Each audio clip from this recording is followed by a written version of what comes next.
Sir, आप लोग बोलते हैं कि नियम के विरुद्ध ज्ञापन कलेक्टर साहब नहीं ले सकते, उसके लिए 3 अथराइज है, वही ज्ञापन लेंगे।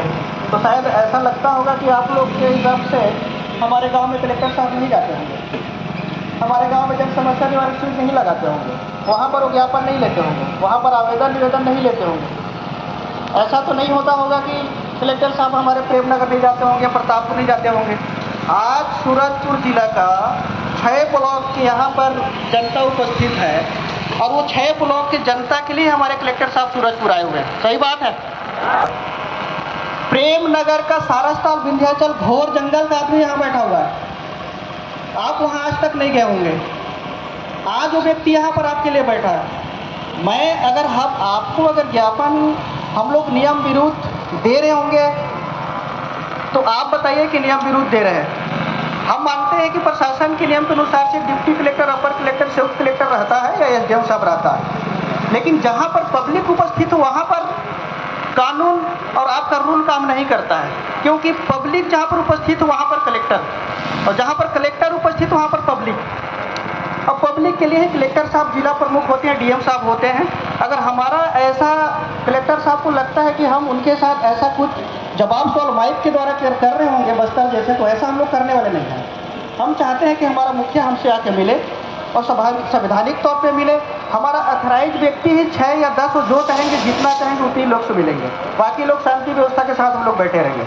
अगर हमसे कलेक्टर साहब नहीं मिलना चाहते हैं तो कोई बात नहीं है, लेकिन कलेक्टर साहब ये भी जान लें कि हमारे ग्राम पंचायत में या फिर हमारे ब्लॉक में कहीं भी जन समस्या का शिविर हो, वहाँ पर वो भी उपस्थित ना हो। सही बात है। और वहाँ पर वो हमारे कलेक्टर साहब अगर वहाँ पर हमारा सारे जनप्रतिनिधियों, सारे अधिकारियों से ज्ञापन लेते हैं, उसको भी मना करें कि वहाँ पर किसी का समस्या का ज्ञापन ना लें, तो फिर हम सीएम साहब से बात करेंगे, सीएम साहब से पूछ करेंगे, रायपुर जाएंगे और आपका भी हम वहाँ बात रखेंगे कि सूरजपुर का कलेक्टर साहब वहाँ के जनता लोग से मिलना नहीं चाहता है। तो फिर ऐसे हमारे दंडाधिकारी डीएम साहब को सूरजपुर की जरूरत है क्या? ऐसे दंडाधिकारी का सूरजपुर का जरूरत है क्या?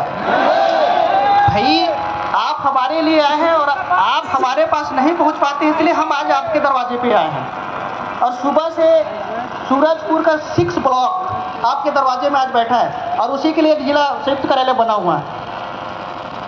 अगर हम ही ना रहे तो आपको यहाँ के रहने की जरूरत ही नहीं पड़ेगा ना भाई साहब। भाई, जनता ही नहीं रहेगा तो आप यहाँ बैठ के क्या करोगे? तो आप जनता से मिलने के लिए, आपको जनता से मिलने के लिए, जनता की समस्या के लिए, जनता की हर समस्या का हल करने के लिए आपको यहाँ पर भेजा गया है सूरजपुर में। और शायद सभी डिस्ट्रिक्ट में ऐसा होता है। आपकी बात हम मानते हैं कि कलेक्टर साहब को ज्ञापन नहीं दिया जाता। अगर अभी यहाँ पर सांसद या विधायक का, किसी का, मंत्री का अगर यहाँ हो ज्ञापन देने का, तो साहब अभी यहाँ पर खड़े रहते।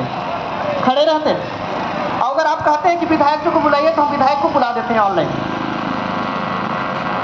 या फिर आपको सीएम साहब से भी अगर हमको जरूरत पड़े तो उनसे भी बात करेंगे कि भाई ऐसे डीएम साहब हमारे यहाँ भेज दिए जो जनता से मिलना ही नहीं चाहता, जिनके दरवाजे में हजारों आदमी यहाँ पर आके बैठा है। ज्ञापन ही तो देना है भाई साहब, कौन से हमको असंवैधानिक काम कर रहे हैं? संवैधानिक ही तो किए हैं दिन भर। तो आप लोग ये तो क्लियर कर दीजिए।